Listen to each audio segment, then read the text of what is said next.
Indian ഉപഭൂഖണ്ഡത്തിൻ്റെ തെക്കേ അറ്റത്തു നിന്നും ശ്രീലങ്കയെ വിഴുങ്ങി ഇന്ത്യൻ മഹാസമുദ്രം നിറഞ്ഞു നിൽക്കുന്ന ഒരു ഭൂപ്രദേശം. തീർന്നില്ല, അത് നീണ്ടു പരന്നങ്ങ് ഓസ്ട്രേലിയൻ ഭൂഖണ്ഡം വരെയും ഇങ്ങ് മഡഗാസ്കർ ഉൾപ്പെടെയുള്ള ആഫ്രിക്ക വരെയും നീണ്ട ഒരു പാലം പോലെ തോന്നും. നൂറ്റാണ്ടുകൾ പഴക്കമുള്ള പാണ്ഡ്യ രാജാക്കന്മാരുടെ ആസ്ഥാനമായും കവികളുടെ ഈറ്റില്ലമായും പുഴയും മലയും നിറഞ്ഞ ഒരത്ഭുത ഭൂഖണ്ഡം. ഇന്നും പുകൾപെറ്റ തമിഴ് മക്കൾ ഊറ്റം കൊള്ളുന്ന ആ മണ്ണ് എവിടെ പോയി? അതോ അതൊരു കെട്ടുകഥയാണോ?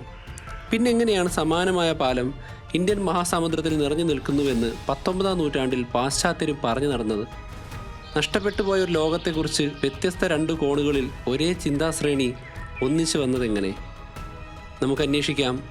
എവിടെയാണ് ഇന്ത്യൻ മഹാസമുദ്രത്തിൽ മറഞ്ഞ കുമരീകണ്ഠം?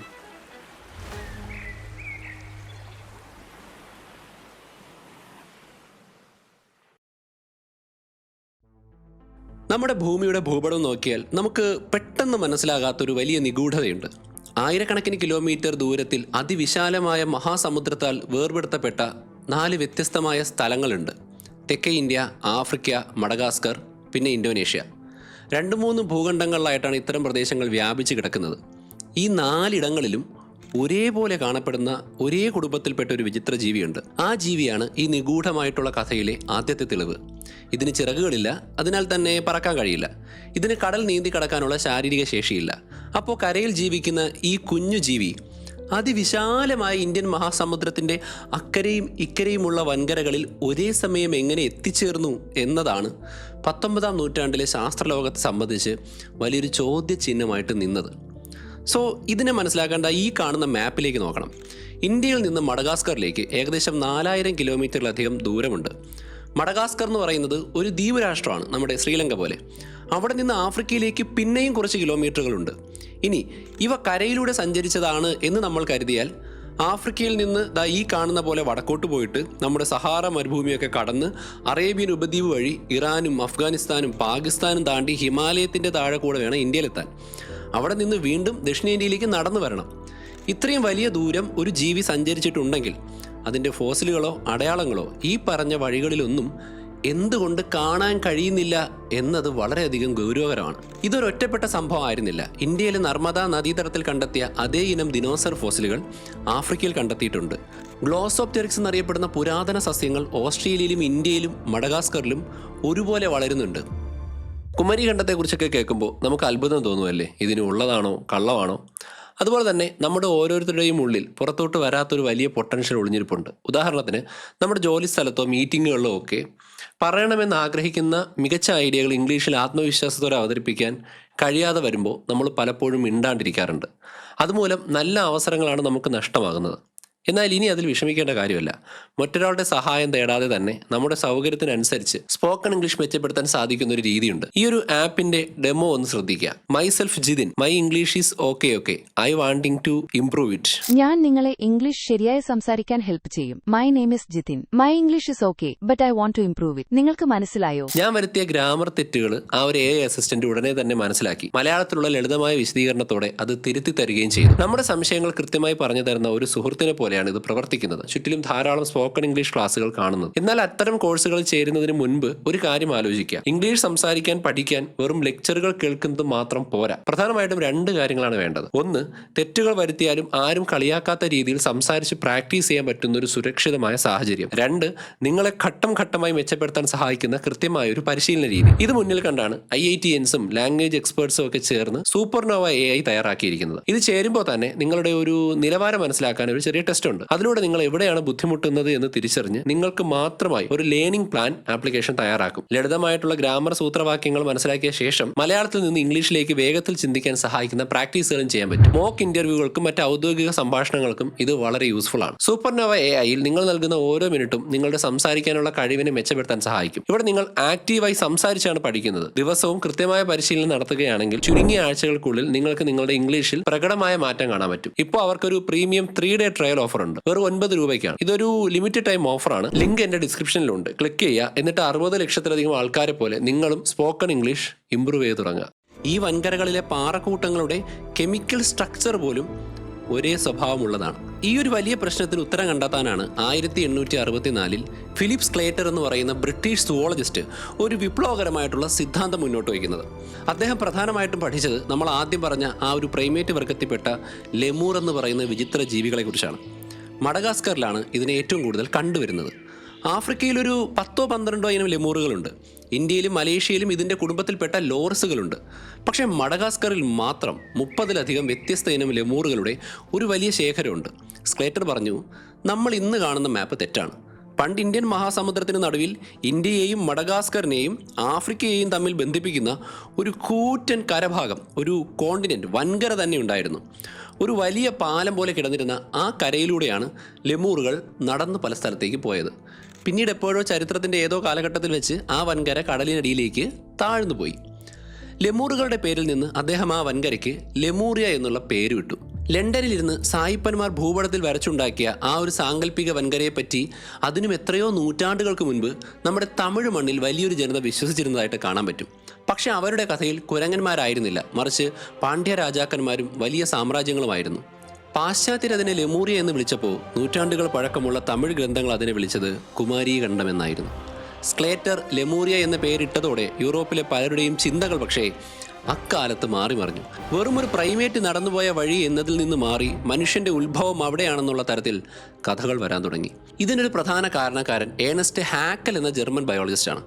ചാൾസ് ഡാർവിൻ്റെ കറുത്ത ആരാധകനായിരുന്നു പുള്ളി. പക്ഷേ അദ്ദേഹത്തിന് ഒരു കാര്യത്തിൽ മാത്രം ഡാർവിനോട് കടുത്ത വിയോജിപ്പുണ്ട്. മനുഷ്യനുണ്ടായത് ആഫ്രിക്കയിലാണെന്ന് ഡാർവിൻ പറഞ്ഞപ്പോൾ ഹാക്കൽ അത് സമ്മതിച്ചില്ല. കാരണം പുള്ളി നോക്കിയത് കിഴക്കോട്ടാ. തെക്ക് കിഴക്കൻ ഏഷ്യയിലുള്ള ഗിബ്ബണുകളെയും മറ്റും കണ്ടപ്പോൾ പുള്ളിക്ക് തോന്നി മനുഷ്യനും കുരങ്ങനും ഇടയിലുള്ള ആ ഒരു മിസ്സിംഗ് ലിങ്ക് അവിടെ ഇവിടെയും ഒക്കെ ആയിരിക്കുകയാണ്. അപ്പോഴാണ് സ്ക്ലേറ്ററുടെ മുങ്ങിപ്പോയ വൻകരയെക്കുറിച്ചുള്ള ഹൈപ്പോത്തിസിസ് അദ്ദേഹത്തിൻ്റെ കണ്ണിപ്പെടുന്നത്. ലെമൂറിയ വെറും ഒരു പാലം മാത്രമല്ല എന്നും അതാണ് മനുഷ്യരാശിയുടെ പറുദീസ എന്നും അദ്ദേഹം സ്പെക്കുലേറ്റ് ചെയ്തു, ഊഹിച്ചു. 1868 അദ്ദേഹം ഒരു മാപ്പ് തന്നെ പ്രസിദ്ധീകരിച്ചു. അതിൽ ഇന്ത്യൻ മഹാസമുദ്രത്തിലെ ഒരു പോയിന്റിൽ നിന്ന് 12 തരം മനുഷ്യവംശങ്ങൾ ലോകത്തിന്റെ വ്യത്യസ്ത ഭാഗങ്ങളിലേക്ക് പടരുന്നതായിട്ട് വരച്ചു വെച്ചു. എന്നാൽ ഇന്ന് നമുക്കറിയാം ഫോസിൽ തെളിവുകൾ ഹാക്കലിന്റെ ഈ സങ്കല്പത്തെ പിന്തുണയ്ക്കുന്നില്ല എന്ന്. എന്നാൽ കഥ അവിടെയും തീരുന്നില്ല. ഈ ഒരു സ്പെക്കുലേഷനിൽ നിന്ന് സംഗതി നേരിട്ട് ഓക്കൾട്ടിസം അഥവാ നിഗൂഢ ശാസ്ത്രത്തിന്റെ കൈകളിലേക്കെത്തി. ശ്രദ്ധിക്കാൻ, ഞാനീ പറയുന്ന സയൻസ് അല്ല, മറിച്ച് കോൺസ്പിറസി തിയറികൾ കൊണ്ടുവന്ന ചില കഥകളാണ്. ഇവിടെയാണ് മാഡം ഹെലീന ബ്ലവാറ്റ്സ്കി എന്ന തിയോഫിസിക്കൽ സൊസൈറ്റിയുടെ സ്ഥാപകയുടെ എൻട്രി. ഇവർ ലെമൂറിയയെ വെറും ഒരു ലോകമല്ല, പകരം അത് വളരെ സീക്രട്ടായിട്ടുള്ളൊരു സ്ഥലമാണെന്ന് പറയാൻ തുടങ്ങി.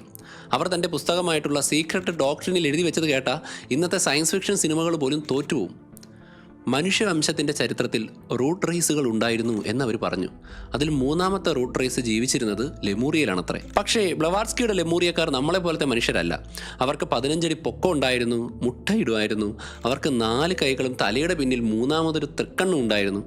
ആ കണ്ണ് വെച്ചാണ് അതീന്ദ്രിയ ശക്തികൾ കിട്ടിയിരുന്നതെന്നും ദിനോസറുകളുടെ കൂടെയാണ് അവർ ജീവിച്ചിരുന്നത് എന്നും അവസാനം വെള്ളപ്പൊക്കത്തിലല്ല, മറിച്ച് അഗ്നിപർവ്വത സ്ഫോടനത്തിലാണ് ആ വൻകര നശിച്ചതെന്നും അവർ തട്ടിവിട്ടു.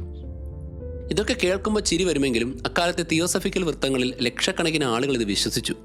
വില്യം സ്കോട്ട് ഏലിയറ്റ് എന്നൊരാൾ തൻ്റെ അതീന്ദ്രിയ ദൃഷ്ടി ഉപയോഗിച്ച് ഈ വൻകരയുടെ മാപ്പ് വരച്ചുണ്ടാക്കുന്നതായിട്ട് അവകാശപ്പെട്ടു. ആ മാപ്പ് അവൈലബിൾ ആണ്. ഓസ്ട്രേലിയയും ആഫ്രിക്കയുടെ പകുതിയും വിഴുങ്ങിക്കിടക്കുന്നൊരു ഭീമൻ ഭൂഖണ്ഡം. ഇനി തമിഴിൽ അറിയപ്പെട്ട കുമാരീഖണ്ഡത്തെ പറ്റി അറിയണമെങ്കിൽ നമ്മൾ സംഘകാല കൃതികളുടെ ചരിത്രത്തിൻ്റെ പഴയ ഏടുകളിലേക്ക് പോകണം. ചിലപ്പതികാരമൊക്കെ വായിച്ചു നോക്കിയാൽ ചോര മരവിപ്പിക്കുന്ന ചില വരികൾ കാണാം. പഹ്രുളി ആറ്റിക്കും കുമരീകോട്ടിക്കും ഇടയിൽ എന്ന് തുടങ്ങുന്ന വരികളിൽ പഹ്രുളി നദിക്കും കുമരിമലയ്ക്കും ഇടയിലുള്ള പാണ്ഡ്യന്മാരുടെ നാടിനെ ഒരു ക്രൂരമായ കടൽ കവർന്നെടുത്തു എന്ന് വ്യക്തമായി പറയുന്നുണ്ട്. ഇതൊരു കെട്ടുകഥയല്ല. കടൽ കയറി തങ്ങളുടെ മണ്ണ് നഷ്ടപ്പെട്ടപ്പോൾ അതിന് പകരമായി വടക്കോട്ട് പട നയിച്ച് ഗംഗയും ഹിമാലയവും വരെ പോയ പാണ്ഡ്യ രാജാക്കന്മാരുടെ വീരകഥകളാണ്. കലിത്തുക എന്ന കൃതിയിലും കടൽ വവ്വൽ അഥവാ കടൽ വിഴുങ്ങിയതിനെക്കുറിച്ച് പറയുന്നുണ്ട്. 12ാം നൂറ്റാണ്ടിലൊക്കെ അഡിയാർ നല്ലാർ എന്ന പണ്ഡിതൻ ഇതിനൊരു മാപ്പ് ഉണ്ടാക്കാൻ ശ്രമിച്ചു. വെറുതെ എന്തെങ്കിലും എഴുതുകയല്ല, കൃത്യമായ കണക്കുകൂട്ടലുകളോടെയാണ് അദ്ദേഹം അത് അവതരിപ്പിച്ചത്. ഇന്നത്തെ കന്യാകുമാരിക്ക് തെക്ക് ഭാഗത്തായി 49 നാടുകൾ ഉണ്ടായിരുന്നു അത്രേ. 7 തെങ്ങ് നാടുകൾ, 7 മണൽ നാടുകൾ, 7 മലനാടുകൾ, അങ്ങനെ 49 പ്രവിശ്യകൾ. ഇന്നത്തെ കന്യാകുമാരി മുതൽ തെക്കോട്ട് മഡഗാസ്കർ വരെ നീളുന്നൊരു കൂറ്റൻ കരഭൂമിയാണ് അതെന്ന് തമിഴ് പണ്ഡിതന്മാർ വാദിക്കാൻ തുടങ്ങി, അല്ലെങ്കിൽ വിശ്വസിച്ചു. പഹ്രുളി എന്ന നദിയിൽ സ്വർണ്ണഖനികൾ ഉണ്ടായിരുന്നതായും കുമാരീഖണ്ഡത്തിലെ മലനിരകളിൽ നിന്ന് വിലപിടിപ്പുള്ള രത്നങ്ങൾ ലഭിച്ചിരുന്നതായിട്ടും പുരാതന തമിഴ് കൃതികൾ വളരെയധികം വർണ്ണിക്കാൻ ശ്രമിക്കുന്നുണ്ട്. പക്ഷേ തമിഴ് സാഹിത്യ ചരിത്രത്തിൽ ഏറ്റവും വിസ്മയിപ്പിക്കുന്നതും എന്നാൽ ചരിത്രകാരന്മാർക്കിടയിൽ വലിയ തർക്കങ്ങൾക്ക് വഴിമാറുന്നതുമായിട്ടുള്ള ഒന്നാണ് മുച്ചംഗം അഥവാ തമിഴ് സംഘങ്ങളുടെ കഥ. ഈ കഥ കേവലം ഒരു ഐതിഹ്യം എന്നതിലുപരി ഒരു ജനതയുടെ കൾച്ചറൽ റൂട്ടുകളെ അടയാളപ്പെടുത്തുന്ന ഒന്നായിട്ടാണ് എനിക്ക് തോന്നിയത്. പുരാതന തമിഴ് പണ്ഡിതന്മാരുടെ വിവരണമനുസരിച്ച് ആദ്യ സംഘം അഥവാ മുതൽ സംഘം നടന്നത് തെന്മധുര എന്ന നഗരത്തിൽ വെച്ചാണ്. ഈ സംഘം എന്ന് പറയുന്നത് കൂട്ടം കൂടലല്ല, അതൊരു വലിയ ഏറെയാണ്.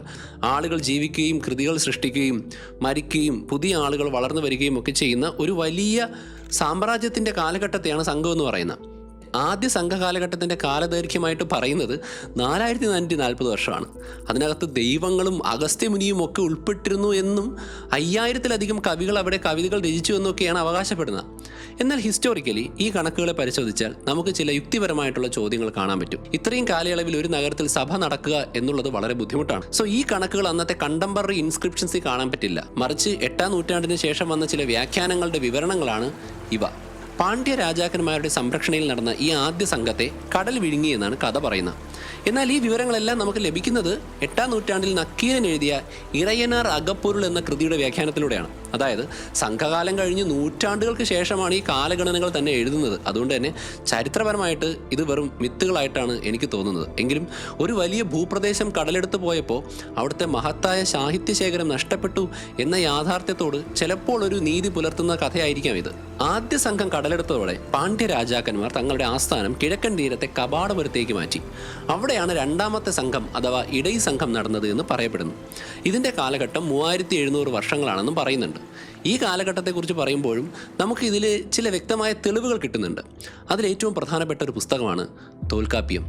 തമിഴിലെ ഏറ്റവും പഴയ വ്യാകരണ ഗ്രന്ഥമായ തോൽക്കാപ്പ്യം രചിക്കപ്പെട്ടത് ഈ രണ്ടാം സംഘത്തിൻ്റെ കാലത്താണെന്നാണ് വിശ്വസിക്കുന്നത്. ഒരു ഭാഷയ്ക്ക് ഇത്രയും കൃത്യമായിട്ടുള്ളൊരു വ്യാകരണ ഗ്രന്ഥം, ഗ്രമാറ്റിക്കൽ ടെക്സ്റ്റ് ഉണ്ടാകണമെങ്കിൽ ആ ഭാഷ അതിനു മുൻപേ നൂറ്റാണ്ടുകളോളം പരിഷ്കരിക്കപ്പെട്ടിട്ടുണ്ടാകണം. അതുകൊണ്ട് തന്നെ തമിഴ് ഭാഷയുടെ പഴക്കത്തെ സംബന്ധിച്ച് വലിയൊരു തെളിവായിട്ട് തോൽക്കാപ്പ്യത്തെ കാണാൻ പറ്റും. കപാടപുരവും പിന്നീട് കടൽ വിഴുങ്ങി എന്നാണ് പറയുന്നത്. സമുദ്രനിരപ്പ് ഉയർന്നതിനെ തുടർന്ന് തമിഴ് മക്കൾക്ക് വീണ്ടും വടക്കോട്ട് പലായനം ചെയ്യേണ്ടി വന്നു. അങ്ങനെയാണ് ഇന്നത്തെ മധുരയിൽ മൂന്നാമത്തെ സംഘം അഥവാ കടൈ സംഘം രൂപപ്പെടുന്നത്. പക്ഷേ ഈ മൂന്നാം സംഘത്തെക്കുറിച്ച് നമുക്ക് വ്യക്തമായ ചരിത്രരേഖകളുണ്ട്. ഇതിൻ്റെ കാലഘട്ടം BC 300 മുതൽ AD 300 വരെയുള്ള കാലഘട്ടമാണെന്ന് ചരിത്രകാരന്മാർ ഉറപ്പിച്ചു പറയുന്നു. ഇന്ന് നമുക്ക് ലഭ്യമായ സംഘകാല കൃതികളായിട്ടുള്ള പുറനാനൂറും അകനാനൂറും 10 പാട്ടുമൊക്കെ ഈ മൂന്നാം സംഘത്തിൻ്റെ കാലത്ത് രചിക്കപ്പെട്ടവയോ സമാഹരിക്കപ്പെട്ടവയോ ഒക്കെയാണ്. ഈ 3 സംഘങ്ങളുടെയും കഥ ഞാൻ പറയാനുള്ള കാരണം ഇതിനെ യുക്തിപരമായി വിശകലനം ചെയ്യുമ്പോൾ നമുക്ക് മനസ്സിലാക്കാൻ കഴിയുന്ന ചില കാര്യങ്ങളുള്ളതുകൊണ്ടാണ്. പുരാതന തമിഴ് പണ്ഡിതന്മാർ നമുക്ക് തരുന്ന 10,000-ലധികം വർഷങ്ങളുടെ കണക്ക് ഒരുപക്ഷെ അവരവരുടെ സംസ്കാരത്തിൻ്റെ പഴക്കം ലോകത്തോട് പറയാൻ വേണ്ടി മേനിയടിച്ച് കൂട്ടിച്ചേർത്തതായിരിക്കാം. എങ്കിലും ഇതിൻ്റെ പിന്നിലെ ഭൂമിശാസ്ത്രപരമായിട്ടുള്ള ചില സത്യങ്ങളുണ്ട്. അതായത് ഹിമയുഗത്തിന് ശേഷം സമുദ്രനിരപ്പ് ഉയരുമ്പോൾ തമിഴ് തീരങ്ങളിൽ പലതവണ കടൽ കയറി നശിച്ചിട്ടുണ്ട് എന്ന് സയൻസ് അംഗീകരിച്ച കാര്യമാണ്. ഓരോ തവണ കടൽ കയറുമ്പോഴും അവിടുത്തെ നഗരങ്ങളും ഗ്രന്ഥശാലകളും നശിക്കപ്പെട്ടിട്ടുണ്ടാവണം. അങ്ങനെ നഷ്ടപ്പെട്ട അറിവുകളെയും നാടിനെയും കുറിച്ചുള്ള വിലാപമാണ് ഈ 3 സംഘങ്ങളുടെ കഥയിലൂടെ നമ്മൾ കേൾക്കുന്നത്.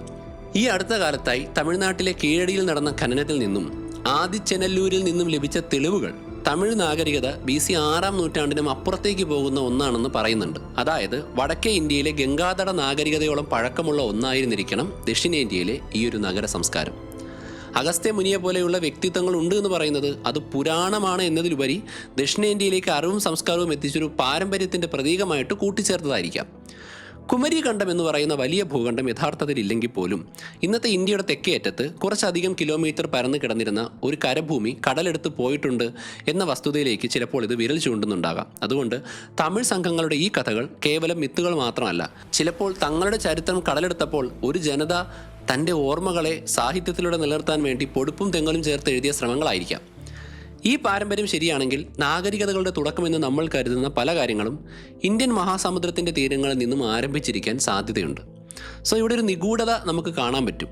കടൽക്ഷോഭങ്ങളുടെ ആഴങ്ങളിൽ മുങ്ങിപ്പോയത് എന്താണ് എന്നുള്ള ചോദ്യം. ഇതെല്ലാം തന്നെ നമ്മുടെ ഫോസിൽ സ്റ്റഡീസിൽ നിന്നും ഹിസ്റ്റോറിക്കലായിട്ടുള്ള കാര്യങ്ങളും കണക്ട് ചെയ്യുമ്പോൾ നമുക്ക് ഊഹിച്ചെടുക്കാൻ പറ്റുന്ന കാര്യങ്ങൾ മാത്രമാണ്. ശാസ്ത്രീയമായിട്ട് ഇത് 100% പ്രൂവ് ചെയ്തിട്ടുണ്ടോ എന്ന് ചോദിച്ചു കഴിഞ്ഞാൽ പൂർണ്ണമായും നമുക്ക് സമ്മതിക്കാൻ വഴിയില്ല. ഇവിടെയാണ് ചരിത്രത്തിലെ ഏറ്റവും വലിയ ട്വിസ്റ്റ് നടക്കുന്നത്. തമിഴ് പണ്ഡിതന്മാർ തങ്ങളുടെ നഷ്ടപ്പെട്ട മണ്ണിനെക്കുറിച്ച് പറഞ്ഞ് വേദനിക്കുന്ന അതേ ഏകദേശം ഏരിയയിലാണ് പാശ്ചാത്യ ലോകം ലെമൂറിയെക്കുറിച്ച് മറ്റൊരു കഥ കൊണ്ടുവന്നിരിക്കുന്നത്. സോ ഇത് രണ്ടും കൂടെ ഒരു ഘട്ടത്തിലെത്തിയപ്പോൾ, അതായത് ഈ പാശ്ചാത്യ പുസ്തകങ്ങൾ ഇന്ത്യയിലെത്തിയപ്പോൾ ഇംഗ്ലീഷ് പഠിച്ച തമിഴ് പണ്ഡിതന്മാർ വായിച്ച് അത്ഭുതപ്പെട്ടു. സായിപ്പന്മാരുടെ ലെമൂറിയ തങ്ങളുടെ കുമരീഖണ്ഡമാണ് എന്ന് വിശ്വസിക്കാനുള്ളൊരു ത്വര ഉണ്ടായി. അത്തരത്തിൽ VG സൂര്യനാരായണ ശാസ്ത്രി എന്ന പരിധിമാൽ കലൈഞ്ചർ തൻ്റെ തമിഴ് മൊഴി വരളാറു എന്ന പുസ്തകത്തിൽ ലെമൂറിയ എന്ന വാക്ക് കുമരീഖണ്ഡത്തിന് പകരമായി ആദ്യമായി ഉപയോഗിച്ചു. 1900 ശേഷം തമിഴ്നാട്ടിൽ ദ്രാവിഡ രാഷ്ട്രീയം ശക്തിപ്പെട്ടപ്പോൾ കുമരീഖണ്ഡം എന്നത് വെറുമൊരു ഭൂമിശാസ്ത്രം എന്നതിലുപരി ഒരു ഇമോഷനായി. ദേവനേയ പാവാനർ എന്ന പണ്ഡിതൻ തൻ്റെ കൃതികളിലൂടെ കുമരീഖണ്ഡമാണ് മനുഷ്യനാഗരികതയുടെ ഉറവിടമെന്നും തമിഴാണ് ലോകത്തിലെ ആദ്യത്തെ ഭാഷയെന്നൊക്കെ വരുത്തി തീർക്കാൻ ശ്രമിച്ചു. വാസ്തവത്തിൽ ബ്ലവാറ്റ്സ്കിയുടെ ഭീമന്മാരും തമിഴ് കവികളുടെ പാണ്ഡ്യ രാജാക്കന്മാരും തമ്മിൽ യാതൊരു ബന്ധവുമില്ല. പക്ഷേ കൊളോണിയൽ കാലഘട്ടത്തിൽ പാശ്ചാത്യ സയൻസ് പറയുന്നത് വേദവാക്യമായി കണ്ടതുകൊണ്ടായിരിക്കാം ലെമൂറിയ, കുമാരീഖണ്ഡം ഇത് രണ്ടും ഒന്നായി മാറിയത് എന്നുള്ളൊരു പൊതുധാരണ ഇന്ത്യയിലും ഉണ്ടായത്. പക്ഷേ നമ്മുടെ ചോദ്യം ഈ പറഞ്ഞ കാര്യങ്ങൾക്ക് പിന്നിൽ എന്തെങ്കിലും സയൻസ് ഉണ്ടോ എന്നതാണ്. കാലം മുന്നോട്ട് പോയപ്പോൾ റീസെൻ്റ് ആയിട്ടുള്ള സയൻറ്റിഫിക് ഇന്നോവേഷൻസ് അതിൻ്റെ കരുത്തുറ്റ മുഖം കാണിക്കാൻ തുടങ്ങി. ലണ്ടനിലെ ഇരുണ്ട മുറികളിലിരുന്ന് സായിപ്പന്മാർ വരച്ചുണ്ടാക്കിയ ആ വൻകര പതുക്കെ മാഞ്ഞു. 1912 ആൽഫ്രഡ് വെഗ്നർ എന്ന ജർമ്മൻ കാലാവസ്ഥാ നിരീക്ഷകൻ ഒരു പുതിയ ഹൈപ്പോത്തിസിസ് ലോകത്തിന് മുന്നിൽ അവതരിപ്പിച്ചു. അതാണ് കോണ്ടിനെൻ്റൽ ഡ്രിഫ്റ്റ് അഥവാ വൻകരകളുടെ സ്ഥാനചലനം എന്ന വിപ്ലവകരമായിട്ടുള്ള ആശയം. അതുവരെ ലോകം വിശ്വസിച്ചിരുന്നത് കരയെന്നും കടലെന്നും കാണുന്നത് മാറ്റമില്ലാതെ തുടരുന്ന സത്യമാണെന്നും ഏതെങ്കിലും കാലത്ത് കരകൾ കടലിലേക്ക് മുങ്ങിപ്പോവുക എന്നുള്ളത് സംഭവിക്കാമെന്നുമാണ്. എന്നാൽ വെഗ്നർ ആ കൊച്ചുകുട്ടിയെപ്പോലെ ഒരു ഭൂപടം നോക്കി ഒരു കാര്യം നിരീക്ഷിച്ചു. ഭൂമിയുടെ ഭൂപടം കൃത്യമായി നിരീക്ഷിച്ചാൽ അതൊരു ജിക്സോ പസിൽ പോലെയാണെന്ന് അദ്ദേഹത്തിന് തോന്നി. അതായത് ഇങ്ങനെ കയറ്റി വയ്ക്കാൻ പറ്റും കറക്റ്റ് വിടവുകളിൽ. സൗത്ത് അമേരിക്കയുടെ കിഴക്കേ അറ്റവും ആഫ്രിക്കയുടെ പടിഞ്ഞാറേ അറ്റവും തമ്മിൽ ചേർത്ത് വെച്ചാൽ അവ കൃത്യമായി ഒട്ടിയിരിക്കും. വെഗ്നർ ലോകത്തോട് അങ്ങനെ വിളിച്ചു പറഞ്ഞു, ഈ വൻകരകളൊന്നും മുങ്ങിപ്പോയതല്ല, മറിച്ച് അവ വലിയ ഒരു തടിക്കഷ്ണം എന്ന പോലെ സമുദ്രത്തിന് മുകളിൽ തെന്നി മാറുകയാണ് ചെയ്തിരിക്കുന്നത്. ഒരു കാലത്ത് ഭൂമിയിലെ എല്ലാ വൻകരകളും ഒരൊറ്റ വലിയ വൻകരയായിരുന്നുവെന്നും പാൻജിയ എന്ന് വിളിച്ചിരുന്ന ആ വലിയ ഭൂപ്രദേശം പിന്നീട് പല കഷ്ണങ്ങളായി പൊട്ടിപ്പിരിഞ്ഞ് ഇന്ന് കാണുന്ന സ്ഥലങ്ങളിലേക്ക് ഒഴുകി നീങ്ങിയതാണെന്നും അദ്ദേഹം സമർത്ഥിച്ചു. തുടക്കത്തിൽ ശാസ്ത്രലോകം അദ്ദേഹത്തെ പരിഹസിച്ചെങ്കിലും 1960കളോടെ പ്ലേറ്റ് ടെക്നോണിക്സ് എന്ന് പറയുന്ന ശാസ്ത്രശാഖ വളർന്നു വന്നപ്പോൾ വെഗ്നർ ശരിയാണെന്ന് കാലം തെളിയിച്ചു. നമ്മുടെ ഭൂമി ഉറച്ചതാണെന്ന് നമുക്ക് തോന്നുമെങ്കിലും ഉരുകി തിളയ്ക്കുന്ന മാഗ്മയ്ക്ക് മുകളിൽ പൊങ്ങിക്കിടക്കുന്ന വലിയ പാറപ്പാളികളാണ് നമ്മുടെ വൻകര. ഇന്ത്യയും മഡഗാസ്കറും അന്റാർട്ടിക്കയും ആഫ്രിക്കയും എല്ലാം ഒരു കാലത്ത് ഗ്വാണ്ട്വാന ലാൻഡ് എന്ന വലിയ ഭൂഖണ്ഡത്തിൻ്റെ ഭാഗമായിരുന്നു. ഏകദേശം 90 ദശലക്ഷം വർഷങ്ങൾക്ക് മുൻപാണ് ഇന്ത്യ മഡഗാസ്കറിൽ നിന്ന് വേർപെട്ട് വടക്കോട്ട് സഞ്ചരിക്കാൻ തുടങ്ങിയത്. ഈ വേർപിരിയലിൽ ഓരോ കഷ്ണങ്ങളും ഓരോ ദിശയിലേക്ക് നീങ്ങി. ഇവിടെയാണ് സ്ക്ലേറ്റർ പറഞ്ഞ ലെമൂറിയ എന്ന സിദ്ധാന്തത്തിൻ്റെ തിരിച്ചടി. ഭൂമിയുടെ ഉപരിതലത്തെക്കുറിച്ച് പഠിച്ച ജിയോളജിസ്റ്റുകൾ ഒരു പ്രധാന കാര്യം കണ്ടെത്തി. സമുദ്രത്തിൻ്റെ അടിത്തട്ട് രൂപപ്പെട്ടിരിക്കുന്നത് ബസാൾട്ട് എന്ന ഭാരമേറിയ ശിലകൾ കൊണ്ടാണ്. അതിനെയാണ് നമ്മൾ ഓഷ്യാനിക് ക്രസ്റ്റ് എന്ന് വിളിക്കുന്നത്. എന്നാൽ വൻകരകൾ രൂപപ്പെട്ടിരിക്കുന്നത് ഗ്രാനൈറ്റ് പോലെയുള്ള ഭാരം കുറഞ്ഞ പാറകൾ കൊണ്ടാണ്. അതിനെ കോണ്ടിനെൻ്റൽ ക്രസ്റ്റ് എന്നും വിളിക്കും. ഫിസിക്സ് പ്രകാരം ഒരു മുഴുവൻ ഭൂഖണ്ഡത്തിന് ഒരിക്കലും ഓഷ്യാനിക് ക്രസ്റ്റിലേക്ക് മുങ്ങിപ്പോയി അപ്രത്യക്ഷമാകാൻ കഴിയില്ല. ഒരു വലിയ മരക്കഷ്ണം വെള്ളത്തിൽ മുങ്ങാത്തതുപോലെ വൻകരകൾ ഒരിക്കലും കടലിലേക്ക് താഴില്ല. എന്നിരുന്നാലും വൻകരകളുടെ ഭാഗങ്ങൾ അടന്നു മാറി കടത്തട്ടിനടിയിലായിട്ട് മൈക്രോ കോണ്ടിനെൻറ്റുകളായി നിലനിൽക്കാൻ സാധ്യതയുണ്ട് എന്ന് കണ്ടെത്തിയിട്ടുണ്ട്. അതുകൊണ്ട് ഇന്ത്യൻ മഹാസമുദ്രത്തിൻ്റെ ആഴങ്ങളിൽ ഒരു വലിയ വൻകര മുങ്ങിപ്പോയിട്ടുണ്ടായിരിക്കാം എന്ന സ്ക്ലേറ്ററുടെ വാദം സയൻറ്റിഫിക്കലി തെറ്റാണെന്ന് തെളിയിക്കപ്പെട്ടു. സ്ക്ലേറ്ററുടെ ലെമൂറുകൾക്ക് നടന്നു പോകാൻ ഒരു വൻകരയുടെ ആവശ്യമില്ലായിരുന്നുവെന്നും വൻകരകൾ ഒരു കാലത്ത് ചേർന്ന് കിടന്നിരുന്നത് കൊണ്ടാണ് ആ ജീവികൾ വിവിധ സ്ഥലങ്ങളിൽ എത്തിയതെന്നും സയൻസ് പറയുന്നു. അങ്ങനെ സ്ക്ലേറ്ററുടെ ലെമൂറിയയും മാഡം ബ്ലവറ്റ്സ്കിയുടെ 15 അടി പൊക്കമുള്ള ഭീമൻ മനുഷ്യരും വെറും ഭാവനകളായി ചരിത്രത്തിൻ്റെ താളുകളിൽ ഒതുങ്ങി. സയൻസ് ലെമൂറിയെ കൊന്നപ്പോൾ പലരും കരുതി തമിഴ് സാഹിത്യം പാടിപ്പുകഴ്ത്തിയ കുമരിഖണ്ഡവും വെറുമൊരു കെട്ടുകഥയാണ്. പക്ഷേ അവിടെ ചില ട്വിസ്റ്റുകളുണ്ട്. ശാസ്ത്രം പെട്ടെന്ന് എല്ലാ രഹസ്യങ്ങളും വെളിപ്പെടുത്തില്ല. കുമരിഖണ്ഡം എന്ന തമിഴ് ഐതിഹ്യത്തിന് പുതുജീവൻ നൽകുന്ന ചില ഞെട്ടിക്കുന്ന കണ്ടുപിടുത്തങ്ങൾ അടുത്ത കാലത്തായി നടന്നിട്ടുണ്ട്. 2013 പിന്നീട് 2017 മൗറീഷ്യസ് ദ്വീപിന് സമീപം ലൂയിസ് അഷ്വാൾ എന്ന പ്രശസ്ത ജിയോളജിസ്റ്റും സംഘവും ഒരു പഠനം നടത്തിയതിൽ നിന്ന് മൗറീഷ്യസ് എന്നത് വെറും 9 മില്യൺ വർഷം പഴക്കമുള്ള അഗ്നിപർവ്വത സ്ഫോടനത്തിലൂടെ രൂപപ്പെട്ട ഒരു ദ്വീപാണെന്ന് കണ്ടെത്തി. എന്നാൽ അവിടെയുള്ള കടൽ തീരത്തെ ലാവയിൽ നിന്ന് അവർ സിർക്കോൺ എന്ന ചെറിയ ക്രിസ്റ്റലുകൾ കണ്ടെടുത്തു. ലാബിൽ കൊണ്ടുപോയി ഇതിൻ്റെ പഴക്കം നോക്കിയപ്പോൾ അതിന് 300 കോടി വർഷത്തിലധികം പഴക്കമുണ്ടായിരുന്നു. 9 മില്യൺ വർഷം പഴക്കമുള്ള ഒരു ദ്വീപിൽ എങ്ങനെയാണ് 300 കോടി വർഷം പഴക്കമുള്ള ശിലകൾ വന്നത് എന്ന ചോദ്യം വലിയൊരു നിഗൂഢതയായിട്ട് മാറിയെന്ന്. ആ ദ്വീപിൻ്റെ അടിയിൽ കടലിൻ്റെ അഗാധമായ ആഴങ്ങളിൽ എപ്പോഴോ ഒരു വൻകര തകർന്നടിഞ്ഞിട്ടുണ്ടാവാമെന്നും അതിൻ്റെ അവശിഷ്ടങ്ങൾ ഉണ്ട് എന്നും അവർ കണ്ടെത്തിയിട്ടുണ്ട്. ഇതിനെ സയൻറ്റിസ്റ്റുകൾ മൗറീഷ്യ എന്ന് വിളിച്ചു. അതായത് ഇന്ത്യയും മഡഗാസ്കറും വേർപിരിഞ്ഞപ്പോൾ അവയ്ക്കിടയിൽ ഉണ്ടായിരുന്ന ചില കരഭാഗങ്ങൾ പൊട്ടി വേർപെട്ട് സമുദ്രത്തിലേക്ക് തകർന്ന് താഴ്ന്നു പോയി. ഇവയാണ് മൈക്രോ കോണ്ടിനെൻറ്റുകൾ എന്ന് വിളിക്കുന്നത്. ശ്രദ്ധിക്കുക, ഈ മൗറീഷ്യ എന്നത് ക്രേറ്ററിൻ്റെ ലെമൂറിയയോ തമിഴരുടെ കുമരീഖണ്ഡമോ അല്ല, കോടിക്കണക്കിന് വർഷം പഴക്കമുള്ള ഭൂമിശാസ്ത്രപരമായിട്ടുള്ള അവശിഷ്ടങ്ങളാണ്.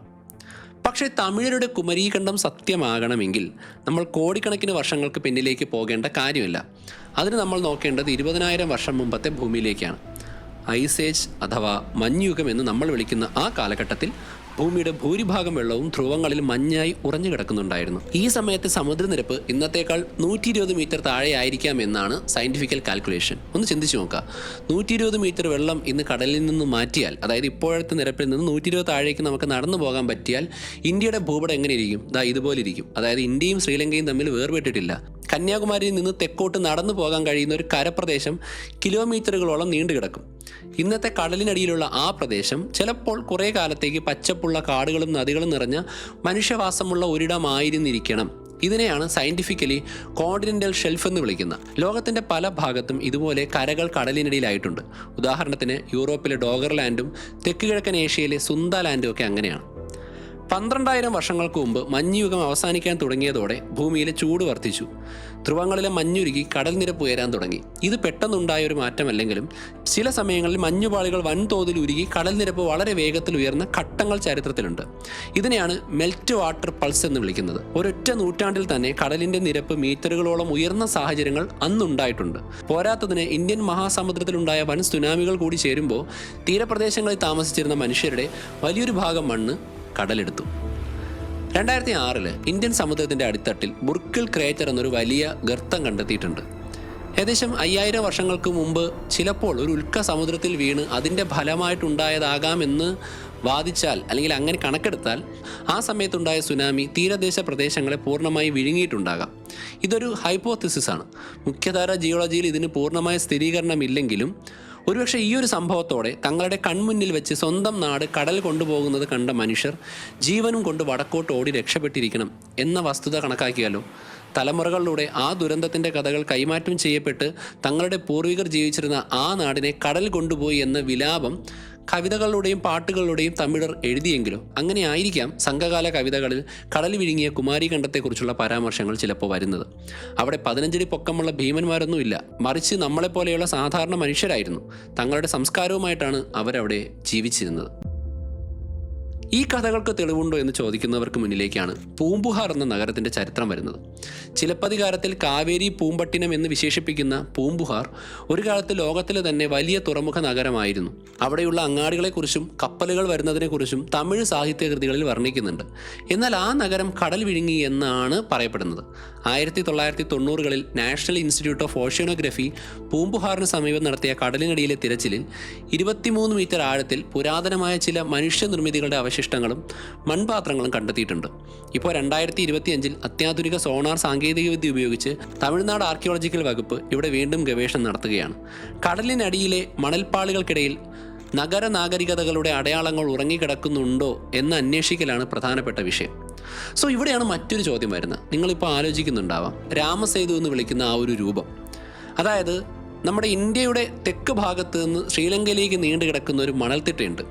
ജിയോളജി പ്രകാരം പ്രകൃതിദത്തമായി ഉണ്ടായതാണെങ്കിലും 7000 വർഷങ്ങൾക്ക് മുൻപ് ഐസേജിൻ്റെ അവസാനത്തിൽ സമുദ്രനിരപ്പ് കുറവായിരുന്ന സമയത്ത് മനുഷ്യർ അതിലൂടെ നടന്നു പോയിട്ടുണ്ടാകാൻ സാധ്യതയുണ്ട്. സോ സയൻസും ബിലീഫും തമ്മിലുള്ള തർക്കങ്ങൾ അവിടെ നിൽക്കട്ടെ, പക്ഷേ നമ്മുടെ പൂർവികരുടെ കാൽപ്പാടുകൾ പതിഞ്ഞ മണ്ണാണത് എന്നതിനെക്കുറിച്ചാണ് നമ്മളിവിടെ സംസാരിക്കുന്നത്. സത്യം പറഞ്ഞാൽ ലെമൂറിയ കുമാരീഖണ്ഡം അല്ല, എനിക്ക് തോന്നുന്നത് നമ്മുടെ മുന്നിൽ ശാന്തമായി കിടക്കുന്ന സമുദ്രമാണ് ഏറ്റവും വലിയ മിസ്റ്ററി. നമ്മൾ മനുഷ്യരിന്ന് ചന്ദ്രൻ്റെ ഉപരിതലത്തെക്കുറിച്ചും ചൊവ്വയിലെ മണ്ണിനെക്കുറിച്ചും ഒക്കെ കൃത്യമായി പഠിച്ചു. എന്നാൽ സ്വന്തം ഭൂമിയിലെ മഹാസമുദ്രങ്ങളുടെ അടിത്തട്ടിൽ വെറും 5% മാത്രമേ നമ്മൾ മാപ്പ് ചെയ്തിട്ടുള്ളൂ എന്ന് പറയാറുണ്ട്. ബാക്കി 95% ഇന്നും ഇരുട്ടിലാണ്. പൂമ്പുഹാർ കണ്ടെത്തിയത് വെറും 23 മീറ്റർ ആഴത്തിലാണ്. എന്നാൽ ഇന്ത്യയുടെ പല തീരപ്രദേശങ്ങളിലും, ഉദാഹരണത്തിന് ഗുജറാത്തിലെ കച്ച് ഉൾപ്പെടെ പല സ്ഥലങ്ങളിലും സമുദ്രത്തിനടിയിൽ പഴയ രൂപങ്ങൾ, മനുഷ്യനിർമ്മിത രൂപങ്ങൾ കണ്ടെത്തിയിട്ടുണ്ട്. നമ്മുടെ കടലിന് ശരാശരി 4 കിലോമീറ്റർ ആഴമുണ്ട്. ഒരു അഗാധമായ ആഴങ്ങളിൽ എന്തൊക്കെ ഒളിഞ്ഞിരിക്കുന്നുണ്ടാവാം? മൗറീഷ്യ എന്ന പഴയ വൻകരയുടെ കഷ്ണങ്ങൾ പോലെ മനുഷ്യർ ഇതുവരെ കാണാത്ത എത്രയോ നഗരങ്ങളും സംസ്കാരങ്ങളും ആ ഇരുട്ടിൽ ഉറങ്ങുന്നുണ്ടാവാം. പക്ഷേ ഈ പറയുന്ന പോലെ അറ്റ്ലാന്റിയ പോലെയോ അല്ലെങ്കിൽ ഭയങ്കരമായിട്ടുള്ളൊരു ഇന്നവേറ്റീവ് സിറ്റി പോലെയോ ആണ് എന്ന് ഒരിക്കലും പറയാൻ കഴിയില്ല. പകരം തുറമുഖങ്ങളിൽ അന്നത്തെ രീതിയിൽ ആളുകൾ ജീവിച്ചിരുന്ന ഹാരപ്പയിലും മോഹൻജദാരോയിലും ചൈനീസ് കൾച്ചറിലും ബാബിലോണിയയിലും ഈജിപ്തിലുമൊക്കെ ജീവിച്ചിരുന്നത് പോലെയുള്ള ആ ആദ്യകാല മനുഷ്യരുടെ ബേസിക് ആയിട്ടുള്ള സ്ട്രക്ചറുകളും ബിൽഡിങ്ങുകളും ഇഷ്ടികകളും പാത്രങ്ങളും ഒക്കെ ആയിരിക്കും പ്രധാനമായിട്ടും കടലെടുത്തിട്ടുണ്ടാവുക. പണ്ട് മഞ്ഞുരുകി കടൽ കയറി കുമാരി കണ്ടത്തെ വിഴുങ്ങി എന്നാണ് തമിഴ് സാഹിത്യകൃതികൾ അവകാശപ്പെടുന്നതെങ്കിൽ കാലാവസ്ഥാ വ്യതിയാനം എന്ന പേരിൽ അതേ രൂപത്തിൽ കടൽ വീണ്ടും വരികയാണ്. ലോകത്തിലെ പല ദ്വീപ് രാഷ്ട്രങ്ങളും നമ്മുടെ കൊച്ചിയും ചെന്നൈയും മുംബൈയും ഒക്കെ ഭാവിയിൽ മറ്റൊരു കുമാരി കണ്ടമായി മാറാൻ അധികകാലം വേണ്ടിവരില്ല. വരും തലമുറ ഇനി അതിനെയും ഇതുപോലെ മുങ്ങിപ്പോയ ഒരു കൾച്ചർ എന്നുള്ള രീതിയിൽ സാഹിത്യകൃതികൾ എഴുതുമോ, പാട്ടുകൾ എഴുതുമോ? ഇവിടെ വലിയൊരു നഗരമുണ്ടായിരുന്നു എന്ന് നമ്മൾ മിത്തായി സങ്കല്പിക്കുന്ന പോലെ ഭാവിയിൽ ഭൂമിയിൽ എന്തെങ്കിലുമൊക്കെ സംഭവിച്ച് പുതിയ തരത്തിലൊരു ജീവി പരിണാമപ്പെട്ട് വന്ന് നമ്മളെപ്പോലെ ബുദ്ധിമാന്മാരായി മാറുമ്പോൾ ഇത്തരം രൂപങ്ങളെ അവരും പുനർനിർമ്മിക്കുമായിരിക്കും. ചരിത്രം എന്നതൊരു വൃത്തമാണ്, അത് ആവർത്തിച്ചു കൊണ്ടേയിരിക്കും. കര മുങ്ങിപ്പോയാലും മനുഷ്യൻ്റെ ഓർമ്മകൾ ഒരിക്കലും മുങ്ങിപ്പോകില്ല. സോ ഇത്തരം രഹസ്യങ്ങൾ ഒരിക്കലും അവസാനിക്കുന്നില്ല. ഈ വിസ്മയങ്ങൾക്കും നിഗൂഢതകൾക്കും ഇടയിലൂടെ മനുഷ്യർ ഇനിയും തൻ്റെ വേരുകൾ തേടിയുള്ള യാത്ര തുടർന്നുകൊണ്ടേയിരിക്കും.